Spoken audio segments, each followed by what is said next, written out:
fortifier cet après-midi. Dis à Dieu de te fortifier cet après-midi. Dis à Dieu de te fortifier cet après-midi. Dis à Dieu de te fortifier cet après-midi. Est-ce que tu peux parler à Dieu? Est-ce que tu peux parler au Seigneur? Est-ce que tu peux parler au Seigneur Dieu? Dis à Dieu de te fortifier. Dis à Dieu de te fortifier cet après-midi. Que Dieu te fortifie cet après-midi. Est-ce que tu peux prier? Oh Saint-Esprit de Dieu, nous voulons que tu nous fortifies. Que tu nous fortifies, Seigneur. Nous voulons que tu nous fortifies, Seigneur. Nous voulons que tu nous fortifies comme le Père. Fortifie-nous, Jésus. Fortifie-nous, éternel Dieu. Cet après-midi, nous avons besoin que tu puisses nous fortifier. Fortifie-nous par ta présence. Fortifie-nous, Seigneur, par éternel Dieu, tout-puissant ta parole. Dans le nom de Jésus, que nous avons ainsi prié. Que nous avons ainsi prié. Que nous avons ainsi prié. Dans le nom de Jésus. Seigneur Jésus, je recommande ces moments de la parole entre tes saintes mains. Laisse que tu nous conduises, éternel Dieu Tout-Puissant, selon ton esprit. Seigneur Jésus, pas selon la pensée humaine, mais selon ton esprit Jésus. Nous avons besoin de toi, nous avons besoin de ton assistance. Laisse que ton Esprit Saint puisse nous assister cet après-midi. Dans le nom de Jésus, que nous avons ainsi prié. Amen. Est-ce que tu peux acclamer le Seigneur là où tu es? Acclame ce Dieu qui t'a donné le souffle de vie. Est-ce que tu peux acclamer ce Dieu qui t'a donné encore le souffle de vie? Il est merveilleux notre Seigneur. Il est merveilleux notre Dieu. Que son nom soit béni et soit glorifié. Amen. Alors je voudrais profiter de cette occasion pendant que nous sommes debout, si nous pouvons prendre nos Bibles. Si nous pouvons prendre nos Bibles dans le livre de Proverbes chapitre 23. Proverbes chapitre 23. Proverbes chapitre 23, le verset 26. Proverbes chapitre 23, le verset 26. Nous lisons au nom de Jésus.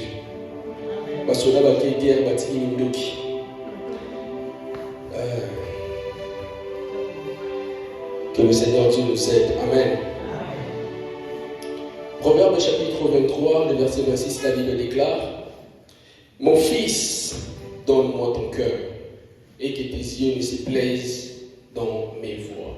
Mon fils, donne-moi ton cœur, et que tes yeux se plaisent dans mes voies. Parole du Seigneur. Est-ce que nous pouvons nous rasseoir? Que Dieu vous bénisse. Je dis un grand merci à Dieu pour sa grâce qu'il a encore témoigné cet après-midi dans nos vies. Et je dis un merci à Dieu pour le choix qu'il a porté sur ma petite personne afin de vous apporter encore la parole de Dieu cet après-midi.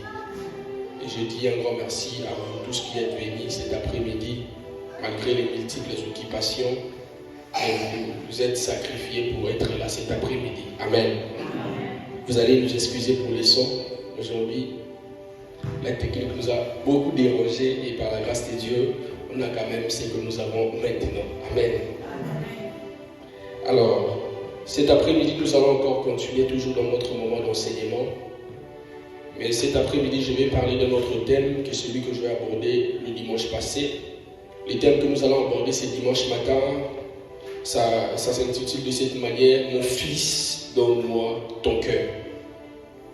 Mon fils, donne-moi ton cœur. C'est ce que nous venons de lire dans Proverbes chapitre 23, le verset 26. La Bible déclare: Mon fils, donne-moi ton cœur, et que tes yeux se plaisent dans mes voies. Mon fils, donne-moi ton cœur. Le dimanche passé, nous avons parlé de la montagne de l'Éternel. Nous avions dit des choses qui vont aussi aller de pair avec ce que je vais vous dire cet après-midi. Le dimanche passé, je parlais de la montagne de l'Éternel comme la présence de Dieu, comme là où Dieu se révèle à son peuple. Et j'ai dit le dimanche passé que nous ne pouvons pas venir montagne de l'Éternel, nous ne pouvons pas nous présenter sur la montagne de l'Éternel avec nos cœurs qui ne sont pas purs. Pour que tu te présentes sur la montagne de l'Éternel, celui qui veut se présenter à la montagne de l'Éternel, à la présence de Dieu, où Dieu se manifeste, où Dieu se révèle, cette personne doit avoir un cœur pur. Et cette personne doit avoir les mains innocentes. Est-ce que je parle à quelqu'un? Je suis en train de vous rafraîchir un peu la mémoire de ce que nous avions parlé le dimanche passé pour ceux qui n'étaient pas là aussi, pour qu'ils puissent avoir l'idée de ce que nous allons parler cet après-midi. Amen. Alors ce dimanche, comme j'étais en train de dire, nous allons parler de mon fils, donne-moi ton cœur. Mon fils, donne-moi ton cœur. Dis ça à ton voisin, mon fils. Il y a un peu ça, il y a un peu son démanalité.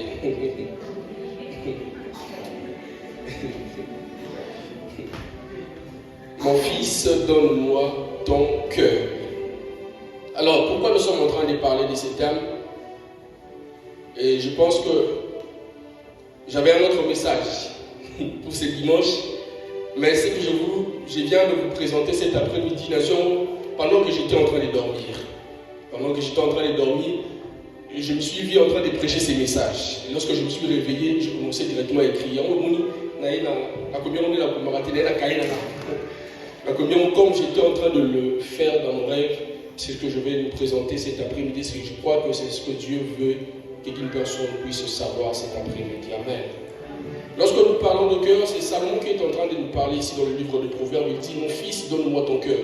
Alors en fait, Salomon est en train de nous rapporter les paroles de l'Éternel, parce que tout ce qui est écrit ici, ce n'est pas les paroles d'un homme, c'est les paroles de Dieu. Parce que nous disons que la Bible, c'est la parole de Dieu. Alors c'est Dieu qui est en train de parler à un homme cet après-midi. Dieu est en train de demander le cœur d'une personne. Dieu est en train de nous demander notre cœur. Il est vrai que nous sommes enfants de Dieu. Il est vrai que nous avons donné nos vies à Jésus. Mais pourquoi Jésus, si nous sommes ses fils, mais Jésus vient pour nous demander encore nos cœurs? Si nous lui appartenons, mais pourquoi pas nos cœurs ne lui appartiennent pas? Pourquoi il veut encore demander nos cœurs? Pourquoi il revient encore pour demander notre cœur alors que nous nous disons enfants de Dieu, alors que nous disons que nous avons donné à Jésus notre vie? Amen. Lorsque nous parlons de cœur, le cœur dans la biologie, dans sa partie physique, le cœur c'est juste une pompe de sang, c'est un organe musculaire qui sert à pomper le sang dans le corps humain. Amen. C'est un organe qui sert à pomper le sang dans le corps humain. Lorsque nous parlons de cœur, c'est un organe musculaire qui sert à pomper le sang.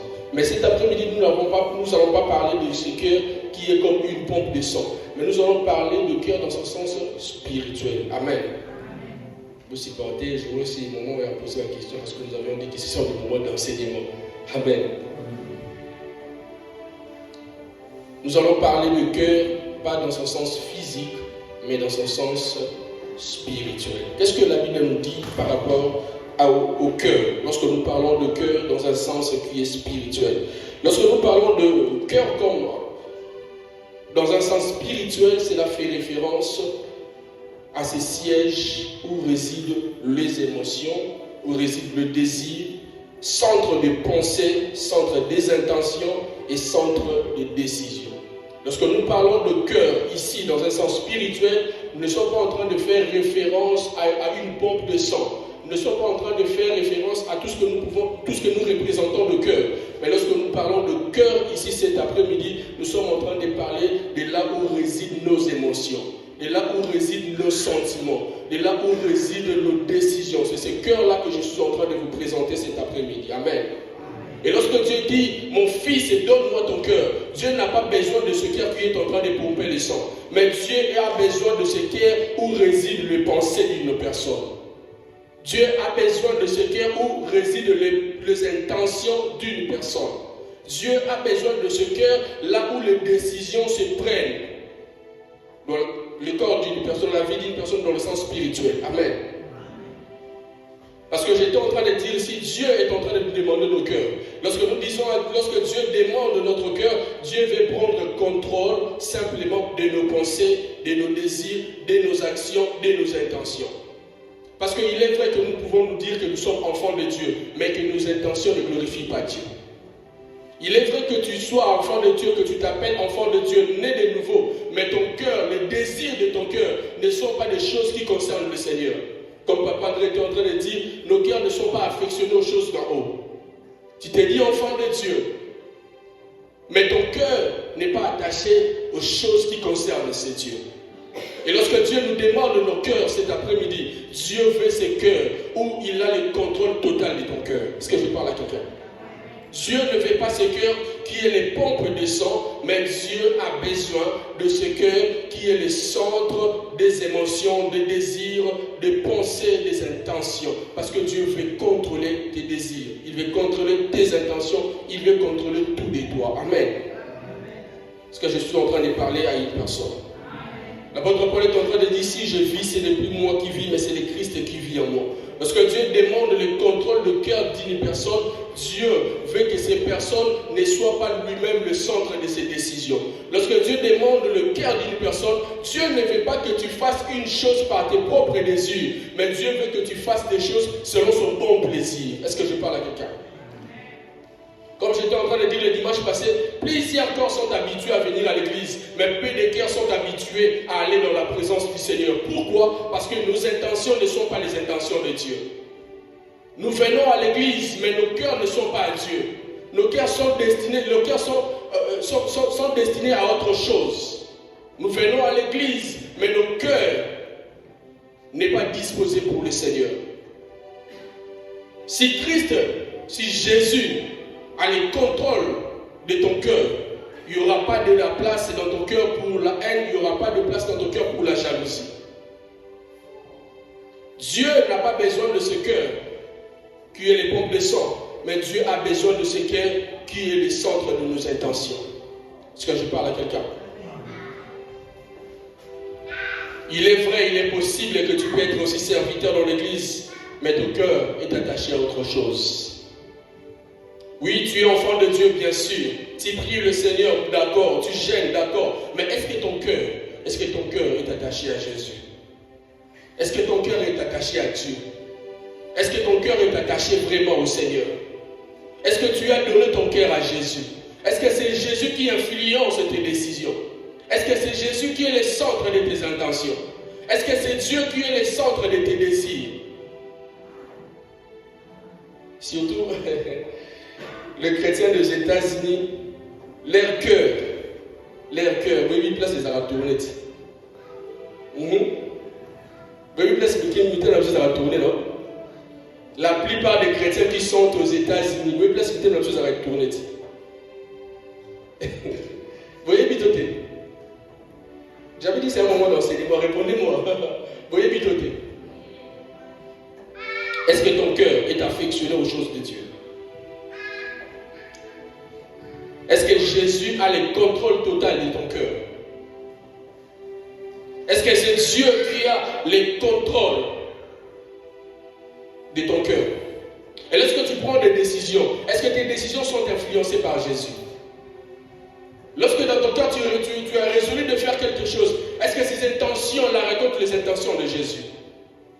Est-ce que tes intentions, lorsque tu veux poser un acte, lorsque tu veux faire une action, est-ce que ces actions sont poussées ou sont cadrées par Jésus? Cet après-midi, Dieu est en train de demander la possession du cœur d'une personne.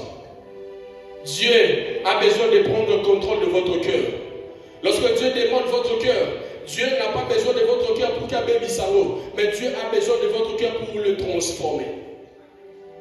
Voilà pourquoi il veut prendre le contrôle total de votre cœur. Une personne qui se dit chrétien, une personne qui se dit chrétienne, cette personne n'a pas de volonté, mais toute ta volonté, c'est ce que Dieu veut de lui. Amen.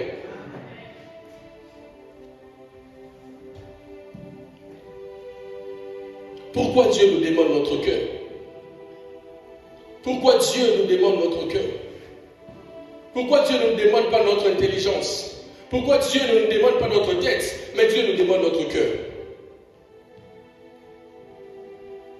Pourquoi Dieu nous demande notre cœur? Parce que le cœur, c'est le sens, et c'est ça le sens de la vie. C'est ça qui influence l'être d'une personne. C'est ça qui influence l'être d'une personne, c'est le cœur.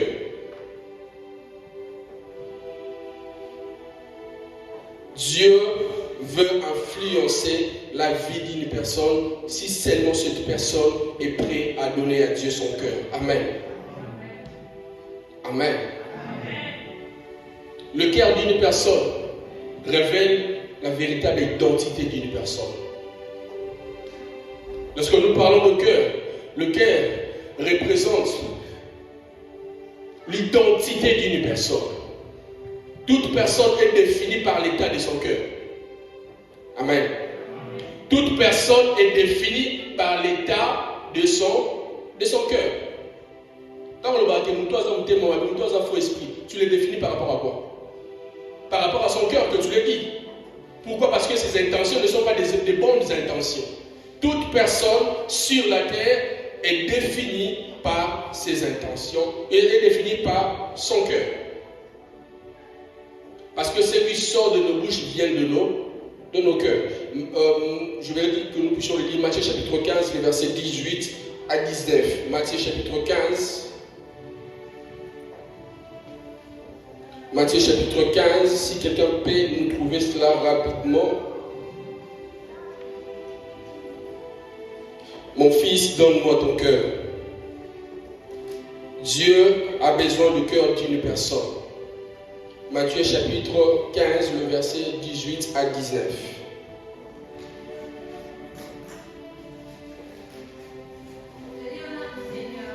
Amen.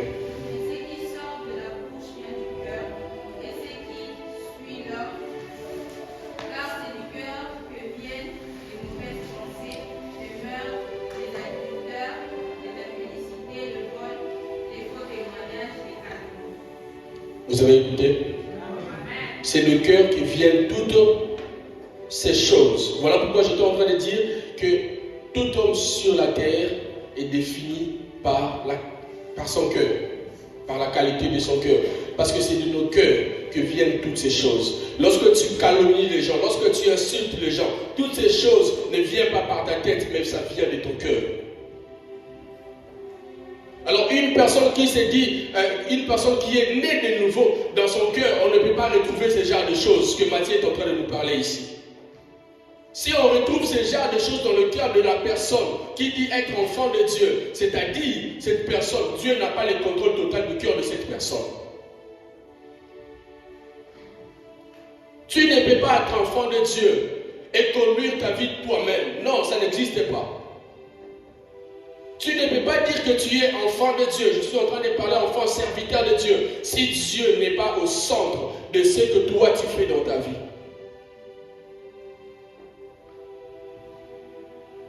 Voilà pourquoi le Seigneur Dieu nous demande notre cœur.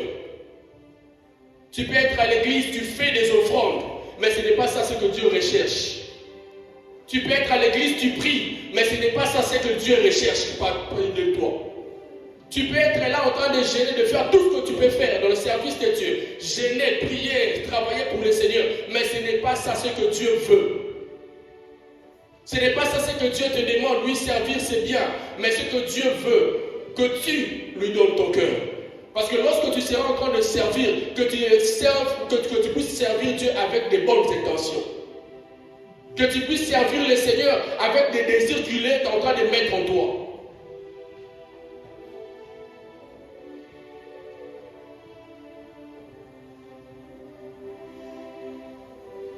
Parce qu'il y a des personnes comme ça. Hasard en église. Ça nous arrive, hein? Hasard en église. Mais pensez dans ça. C'est ça aussi. Tu peux être ici à l'église, enfant de Dieu. Mais ton cœur est tourné à autre chose. Ton cœur est tourné à autre chose. Ton cœur est tourné aux choses qui ne glorifient pas le Seigneur. Ton cœur est tourné aux choses qui est en train de déplaire à Dieu. Ce n'est pas ça ce que Dieu veut de nous. Dieu veut un cœur. Amen. Déjà par nature, le cœur de l'homme. Personne d'abord sur cette terre ne connaît l'état de son cœur. C'est Dieu qui connaît l'état de notre cœur. Personne sur terre, même toi-même, tu ne connais pas l'état de ton cœur. C'est le Seigneur Dieu qui connaît l'état de nos cœurs. Et la Bible déclare ici dans Jérémie chapitre 17 que aucun homme sur terre ne connaît son cœur. C'est Dieu. Jérémie 17, le verset 9, je veux que nous puissions le lire aussi.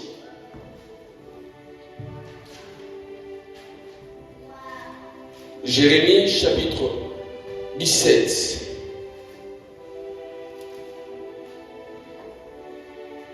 C'est là où Jérémie est en train de nous parler des cœurs qui trompent. Jérémie chapitre 17, le verset 9. J'ai dit au nom de Jésus, la Bible déclare: le cœur est tortueux par-dessus tout et il est méchant. C'est ça le cœur de l'homme. La Bible nous parle du cœur de l'homme. Le cœur de l'homme, c'est un cœur qui est méchant. Ce n'est pas un cœur qui est gentil. Le cœur de tout homme sur la terre est méchant. Voilà pourquoi Dieu a besoin de nos cœurs. Pourquoi? Parce qu'il a besoin de transformer ses cœurs. Ce cœur qui est méchant, le Seigneur Dieu a besoin de transformer ce cœur. Le cœur qui est rempli de la jalousie, ce cœur qui est rempli de la méchanceté, de la haine pour les autres, c'est ce même cœur que le Seigneur a besoin pour transformer ce cœur. Qui parmi nous ici dira qu'il n'a jamais été jaloux? Qui parmi nous ici, en tout cas, chacun nous a jaloux? Personne. Personne ne dira ça ici. Nous tout le monde, y compris moi. Est-ce que je parle à quelqu'un? Amen. Parce que nous arrivons tous parfois, comme j'étais en train de dire le dimanche passé, au Nyonginam. Mais est-ce qu'il faut laisser ça dans ton cœur? Est-ce qu'il faut laisser la place à cette jalousie de grandir dans ton cœur? Non.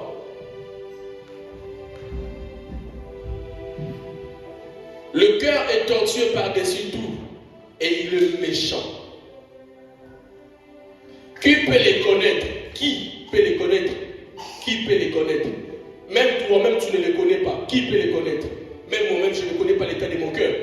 Je ne sais pas quand est-ce que mon cœur, je ne sais pas comment est-ce que mon cœur va réagir dans n'importe quelle situation. Je ne sais pas. Je ne sais pas comment est-ce que mon cœur va réagir lorsqu'il sera devant telle circonstance, devant telle situation. Je ne sais pas comment est-ce que mon cœur va réagir. Qui connaît le cœur d'une personne? Qui peut les connaître? Mais la Bible déclare: moi l'Éternel, j'éprouve le cœur de ceux. J'éprouve le cœur, je sonde le rein pour rendre à chacun selon ses voies. C'est le Seigneur Dieu qui sonde nos cœurs. C'est le Seigneur Dieu qui transforme nos cœurs. Par toi-même, tu ne sauras jamais transformer ton cœur à de bonnes œuvres. C'est seulement Dieu qui a la possibilité de transformer ce cœur. Ce cœur qui est rempli de la haine, ce cœur qui ne sait pas pardonner. Pour que ça commence à pardonner, ce n'est que Dieu qui a la possibilité de le faire. Voilà pourquoi il te demande ton cœur. Voilà pourquoi il nous demande notre cœur. Parce que nos cœurs sont remplis de la tromperie. Nos cœurs sont remplis de... J'aime beaucoup plus la politique. J'aime beaucoup plus la politique. Si Nazal Gouzaté n'a passé beaucoup de temps à regarder la politique, tu verras les autorités, là le blambo on a mis sous pardon. Tu verras les autorités de notre pays me faire. Mais ce sont les mêmes personnes. Ce sont les mêmes personnes qui sont dans des choses où les autres les plairent. Mais tu verras ces mêmes personnes en train de nous demander à faire des gestes qui sont patriotiques, alors que ce sont les mêmes personnes qui sont en train de tromper. Pourquoi? Ce n'est pas eux, c'est l'état de leur cœur. Parce que le cœur de l'homme est méchant, le cœur de l'homme est tortueux. C'est ça la nature du cœur de l'homme. Mais le Seigneur Dieu veut notre cœur pour transformer ses cœurs. Est-ce que je parle à quelqu'un? Le Seigneur Dieu a besoin de ton cœur cet après-midi pour transformer ton cœur. Moi, je ne sais pas pardonner. Moi, en tout cas, je ne sais pas faire ceci. Moi, en tout cas, si on a yini, nous, c'est pour la vie. Moi, en tout cas, si j'ai fait ceci. En tout cas, oui, d'accord, c'est ça l'état de ton cœur. Mais Dieu te demande ton cœur parce qu'il a besoin de transformer ton cœur. Amen. Dieu a besoin de transformer ton cœur. Dieu a besoin de transformer ton cœur.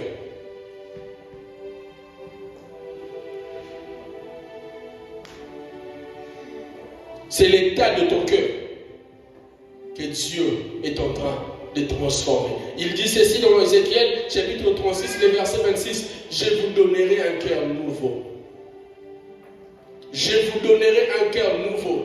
Pourquoi Dieu parle d'un cœur nouveau si nous avons déjà un cœur qui est parfait? Je vous donnerai un cœur nouveau. Lorsque tu donnes à Dieu ton cœur, Dieu te donne un cœur nouveau. Lorsque tu abandonnes tes intentions, tes désirs entre les mains du Seigneur, c'est alors que Dieu transforme ton cœur en te donnant des intentions qui sont de bonnes intentions, en te donnant des pensées qui sont de bonnes pensées, en te donnant des désirs qui sont de bons désirs, qui sont en train de manifester de grandes gloires à son nom. Combien d'entre nous ici, nos pensées glorifient le Seigneur? Combien d'entre nous ici, nos intentions glorifient le Seigneur? Est-ce que lorsque tu as tes intentions vraiment à toi, ils ont glorifié ça? Tes intentions vraiment à toi, est-ce qu'ils ont glorifié ça? Les désirs que tu portes dans ton cœur, est-ce que c'est vraiment le désir que Dieu veut que tu puisses porter dans ton cœur? La Bible déclare là où il y a le trésor, là où il y a ton trésor, c'est là où sera tourné ton cœur. Si Dieu est notre trésor, c'est que nos cœurs doivent tourner vers le Seigneur. Parce que c'est là où est ton trésor, c'est là où sera tourné ton cœur. Est-ce que nos cœurs sont tournés vers le Seigneur? Est-ce que Dieu a le contrôle de notre cœur? Ton cœur a beaucoup plus. Tes intentions, tes désirs, les a beaucoup plus. Je travaille chaque semaine dans un mot. Les choses de Dieu ne t'intéressent plus. Pourquoi? Parce que ton cœur n'est pas donné à Dieu. Tout ce que toi tu fais dans un blague, dans un overtime, dans un mot, dans foot ma Bible, c'est tout ce que toi tu sais faire. Alors ce n'est pas ça ce que Dieu te demande. Dieu n'a pas besoin que tu puisses aller travailler pour mettre les offrandes. Dieu a premièrement besoin de ton cœur. Dieu a besoin premièrement de ton cœur. Parce que c'est de là que viennent toutes les choses. Combien de chrétiens aujourd'hui, nous prions encore dans nos maisons? Combien de chrétiens aujourd'hui, nous avons encore des programmes qui sont personnels? Combien? Combien avant de venir ici, autant que tu as versé mon corps? Combien? Combien avant de venir ici, quand tu te lèves le matin, c'est devenu comme une habitude. Tu te dis, oui, mais dans l'année, on s'est dit, programme, nous sommes à 14 h, tu sais, tu as l'assurance que tu vas te réveiller. D'accord, pas de problème. Mais lorsque tu te réveilles, tu ne penses même pas à dire merci à ce Dieu. Tu ne penses même pas à glorifier ce Dieu. Pourquoi? Parce que ton cœur n'est pas donné à Dieu. Parce que ton cœur n'est pas donné à Dieu. Tu ne penses même pas à tout ce qui est encore de l'éternel. Parce que ton cœur n'est pas donné à Dieu. Dieu veut ton cœur. Frères et sœurs, Dieu veut notre cœur. Dieu veut qu'il soit le premier en tout. Dans nos décisions, dans nos pensées, dans tout ce que nous pouvons faire. D'abord Dieu. Et le reste après. Est-ce que je parle à quelqu'un?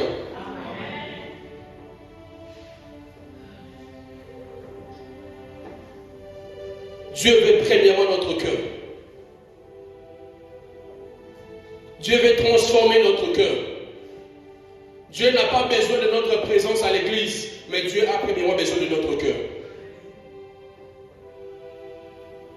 Parce que Dieu, alors on analyse ta présence, c'est dans cette église, nous voit la classe. Qui est présent, qui n'est pas présent. Dieu ne nous regarde pas comme ça. Dieu sonde nos cœurs. Il voit nos cœurs.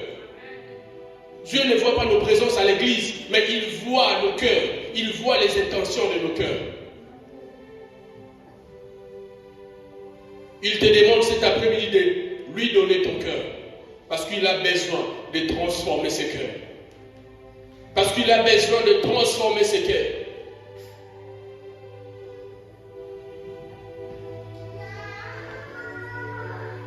Parce qu'il a besoin de transformer ses cœurs. Est-ce que quelqu'un peut vérifier l'état de son cœur cet après-midi?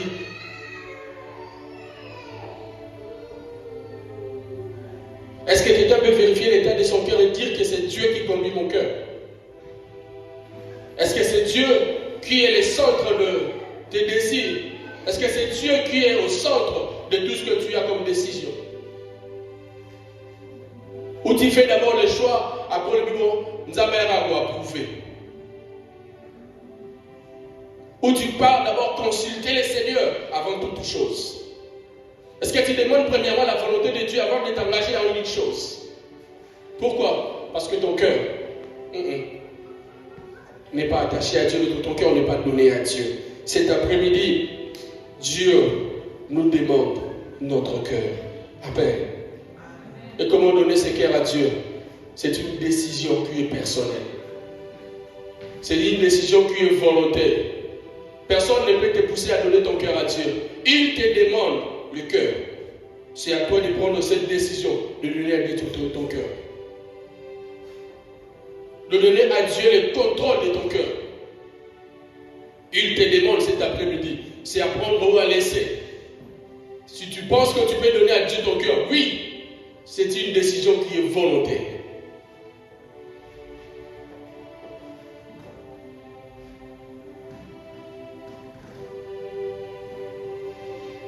Mon fils, donne-moi ton cœur.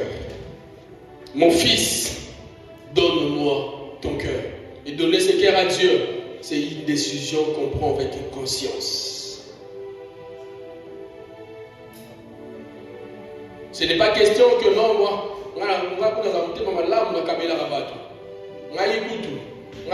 non, ce n'est pas ça. C'est de donner à Dieu le contrôle de ton cœur. C'est de donner à Dieu le contrôle de ton cœur.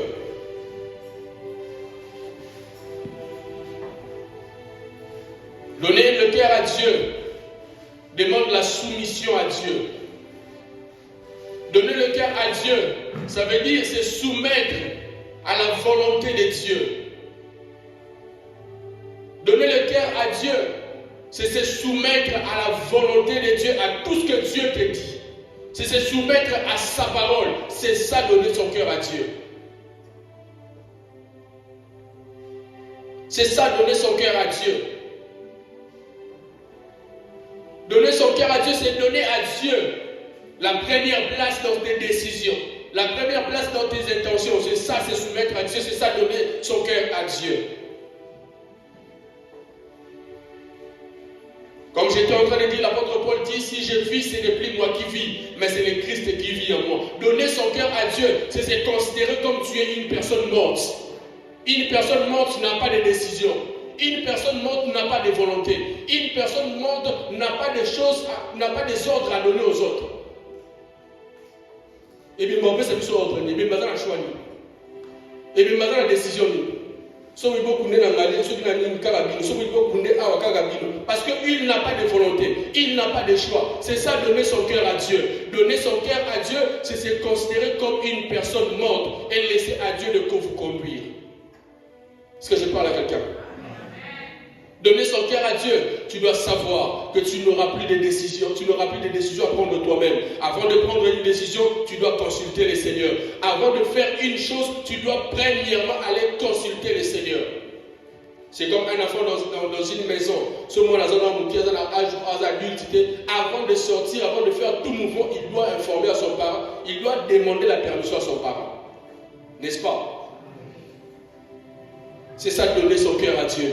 Avant de prendre une décision, avant de faire quelque chose, tu dois d'abord te rendre vers le Seigneur et savoir ce qui est la volonté et la décision de Dieu.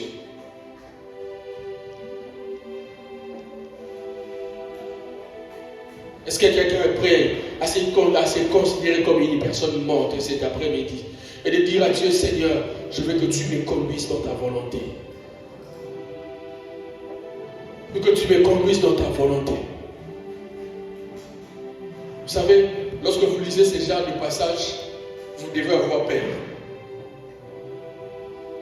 Vous devez avoir peur. Dieu te dit, mon fils, donne-moi ton cœur. Vous devez avoir peur de ce genre de passage lorsque vous lisez ce genre de passage. C'est pareil lorsque vous lisez, éloignez-vous de moi, serviteur du diable. Moi qui ai servi le Seigneur toute ma vie, ça m'a payé vraiment. Moi qui pense faire des biens aux autres, mais le Seigneur me dit, donne-moi ton cœur. Et la Bible me dit que le cœur de l'homme, c'est un cœur qui est rempli de la méchanceté. Le Seigneur Dieu veut nos cœurs. Si nous considérons que nous sommes enfants de Dieu, nés de nouveau, nous avons donné nos vies à Jésus, nos cœurs doivent être tournés vers le Seigneur. Amen. Nos cœurs doivent être tournés vers le Seigneur. Tout ce que nous sommes en train de faire, nous devons le faire par lui et pour lui. Donner son cœur à Dieu, ça veut dire de faire tout par lui et pour lui. Je fais toutes choses par sa volonté et je fais toutes choses pour sa gloire. Amen. C'est ça, donner son cœur à Dieu. Laissons la place à Dieu de transformer notre cœur. Laissons la place à Dieu de prendre possession de notre cœur. C'est là que nous allons voir des choses vont changer dans notre vie. Tu verras des choses que tu n'arrivais pas à faire auparavant de toi-même. Parce que Dieu a le contrôle de ton cœur. Tu verras ces choses commencer à se faire de manière automatique. Pourquoi? Parce que ce n'est plus toi qui es en train de le faire. Tu n'es plus en train de forcer les choses. Mais c'est le Seigneur Dieu qui est en train de transformer ton cœur. Il dit, donne-moi ton cœur. Et dans Ézéchiel, il dit, je vous donnerai un cœur nouveau. Est-ce que tu es prêt à donner à Dieu ton cœur? Tu es prêt à donner à Dieu ton cœur? Et de dire à Dieu, Seigneur, prends tout, Seigneur. Prends tout, Seigneur. Prends tout, Seigneur. Prends tout, Seigneur. Dieu veut ton cœur. Même dans cet état-là que toi-même, tu sais que non, tu es malheureux par le matin. Oui, Dieu a besoin de ce cœur. Parce qu'il a un travail à faire de ce cœur. Il a un travail à faire avec ce cœur. Il a un travail à faire avec ton cœur.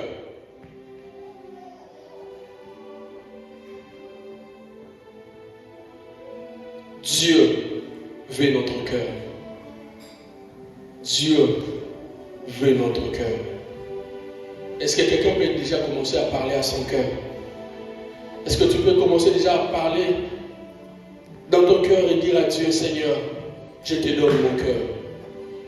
Seigneur, je te donne mon cœur. Seigneur, je te donne mon cœur. Seigneur, je te donne mon cœur. Seigneur, je te donne mon cœur. Est-ce que tu peux commencer à prier à Dieu et dire à Dieu, Seigneur, je te donne mon cœur. Seigneur, je te donne mon cœur. Laisse à Dieu la place. Laisse à Dieu de prendre possession de ton cœur. Il veut ton cœur. Il veut premièrement ton cœur. Il veut premièrement transformer ton cœur. Il veut premièrement transformer ta destinée. Il veut être au centre de tes décisions. Il veut être celui qui décide à ta place. Il veut être celui qui conduit ton cœur. Il veut être celui qui a le contrôle total de ton cœur. Est-ce que tu peux commencer à parler à Dieu et dire à Dieu, Seigneur, prends contrôle de mon cœur. Seigneur, prends contrôle de mon cœur. Seigneur, prends contrôle de mon cœur. Seigneur, prends contrôle de mon cœur. Seigneur, prends contrôle de toutes les choses.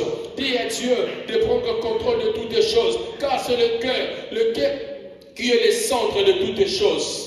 C'est le cœur qui est le centre de toutes les choses. Je vais attendre à quelqu'un prier au nom de Jésus. Est-ce que tu peux prier au nom de Jésus? Est-ce que tu peux prier? J'aimerais attendre à quelqu'un prier. J'aimerais attendre à quelqu'un prier cet après-midi. Dis à Dieu, Seigneur, je me présente devant toi. Je viens devant toi. Je viens devant ta présence. Est-ce que tu peux commencer à prier le Seigneur? Est-ce que tu peux commencer à prier le Seigneur? Est-ce que tu peux commencer à prier Dieu? Est-ce que tu peux commencer à prier Dieu? Est-ce que tu peux commencer à prier Dieu et dire à Dieu, Seigneur, j'ai besoin de toi dans mon cœur. J'ai besoin que tu conduises mon cœur. J'ai besoin que tu conduises mon cœur. J'ai besoin que tu conduises mon cœur.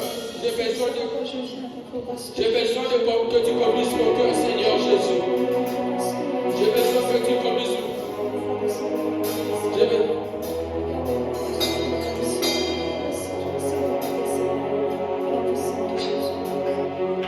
J'ai besoin que tu conduises mon cœur.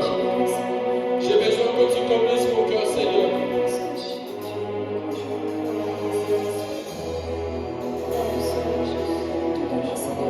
J'ai besoin que tu conduises mon cœur, Seigneur Jésus. J'ai besoin que tu conduises mon cœur, Seigneur Jésus. J'ai besoin que tu conduises